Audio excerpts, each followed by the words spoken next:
നമസ്കാരം, കലാകൗമുദി ഓൺലൈനിലേക്ക് സ്വാഗതം. പി.വി. അൻവർ കോൺഗ്രസിൽ ചേരുമോ? ചേരാൻ പോകുന്നു എന്ന് തന്നെയാണ് കോൺഗ്രസ് നേതാക്കൾ രഹസ്യമായി പറയുന്നത്.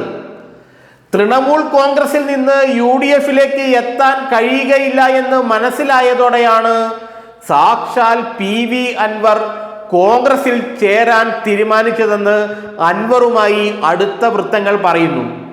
പ്രമുഖ കോൺഗ്രസ് നേതാക്കളും ഇത് രഹസ്യമായി സമ്മതിക്കുന്നുണ്ട്. വരുന്ന നിയമസഭാ തെരഞ്ഞെടുപ്പിന് മുമ്പ് തന്നെ പി.വി. അൻവർ ഔദ്യോഗികമായി കോൺഗ്രസിൽ എത്തും. ഇതിനായുള്ള ചർച്ചകൾ തുടങ്ങിക്കഴിഞ്ഞു.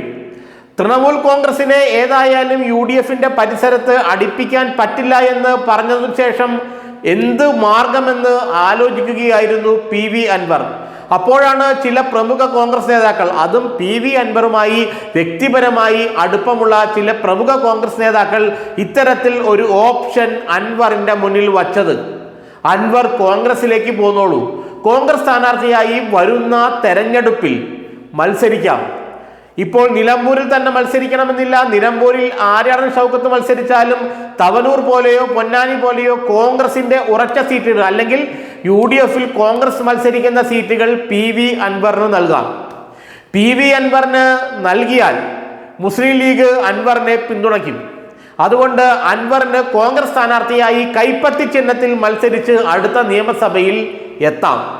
ഇതാണ് കോൺഗ്രസ് നേതാക്കൾ പറഞ്ഞത്. ഇത് അൻവർ സമ്മതിച്ചു എന്നാണ് നമുക്ക് മനസ്സിലാക്കാൻ കഴിയുന്നത്.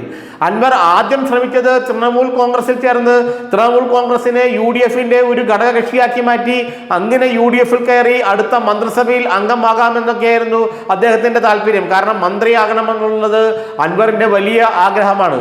ഇത്തവണ പിണറായി അൻവറിനെ മന്ത്രിയാക്കാതെ വി അബ്ദുൾ റഹ്മാനെ മന്ത്രിയാക്കിയതാണ് പിണറായിയുമായി അദ്ദേഹം തെറ്റാനുള്ള പ്രധാന കാരണം. അതുകൊണ്ട് മന്ത്രിസ്ഥാനം അദ്ദേഹത്തിന്റെ വലിയൊരു മോഹമാണ്. കോൺഗ്രസ് നേതാക്കളാകട്ടെ UDF-ലെത്താൻ തൃണമൂൽ കോൺഗ്രസിലൂടെ കഴിയില്ല എന്ന് ഉറപ്പിച്ചു പറഞ്ഞു. കാരണം കോൺഗ്രസ് ഹൈക്കമാൻഡിന് കേരളത്തിൽ തൃണമൂൽ കോൺഗ്രസിനെ UDF-ന്റെ ഭാഗമാക്കാൻ താല്പര്യമില്ല. അതുകൊണ്ട് അൻവർ ആ വെള്ളമങ്ങ് വാങ്ങി വച്ചേക്കൂ എന്ന് പറഞ്ഞു. ഇപ്പോൾ അൻവറിന് മനസ്സിലായി മുൻപിൽ വേറെ വഴിയില്ല. അതോടുകൂടിയാണ് കോൺഗ്രസിൽ ചേരാനുള്ള തീരുമാനം അൻവർ പൊടിതട്ടിയെടുത്തത്. പ്രമുഖ കോൺഗ്രസ് നേതാക്കളുമായിട്ട് അദ്ദേഹം ഇക്കാര്യം സംസാരിക്കുകയും അവരെല്ലാം ഇത് സമ്മതിക്കുകയും ചെയ്തു. അൻവർ കോൺഗ്രസിൽ വരുന്നതിനോട് ഇപ്പോൾ ആർക്കും എതിർപ്പില്ല. ആര്യാടന് ഷൗക്കത്തിന് പോലും എതിർപ്പില്ല. അതുകൊണ്ട് അൻവറിന് കോൺഗ്രസിലേക്കുള്ള പാത കുറെ കൂടി സുഗമമായി കഴിഞ്ഞു എന്നാണ് കോൺഗ്രസിൽ നിന്ന് ലഭിക്കുന്ന വിവരം നമുക്ക് മനസ്സിലാക്കി തരുന്നത്. ഏതായാലും ഒരു കാര്യം ഉറപ്പായി, മുസ്ലിം ലീഗ് ആയാലും കോൺഗ്രസ് ആയാലും പി.വി. അൻവറിനെ കളയാൻ ഉദ്ദേശിച്ചിട്ടില്ല. പി.വി. അൻവറിനെ വഴിയാധാരമാക്കാൻ കോൺഗ്രസ് ഉദ്ദേശിച്ചിട്ടില്ല. കാരണം പിണറായി വിജയനെതിരെ ഏറ്റവും മികച്ച ആയുധം, പിണറായിക്കെതിരെ പ്രയോഗിക്കാൻ കഴിയുന്ന ഏറ്റവും മികച്ച ആയുധങ്ങളിലൊന്നാണ് പി.വി. അൻവർ എന്നും മാത്രമല്ല, മുസ്ലിം സമുദായത്തിനിടയിൽ അൻവറിന് വലിയ മതിപ്പുണ്ട്, വലിയ മൂല്യമുണ്ട്. അതും കോൺഗ്രസ് മനസ്സിലാക്കി കഴിഞ്ഞു. CPM RSS ബന്ധം എന്നുള്ളത് UDF കഴിഞ്ഞ 8 വർഷം പറഞ്ഞു നടന്നിട്ടും ജനങ്ങൾ വിശ്വസിച്ചില്ലെങ്കിലും അൻവർ പറഞ്ഞപ്പോൾ വിശ്വസിക്കാൻ ആളുണ്ടായി. അതാണ് അൻവറിന്റെ ഒരു രാഷ്ട്രീയ കരിസ്മ.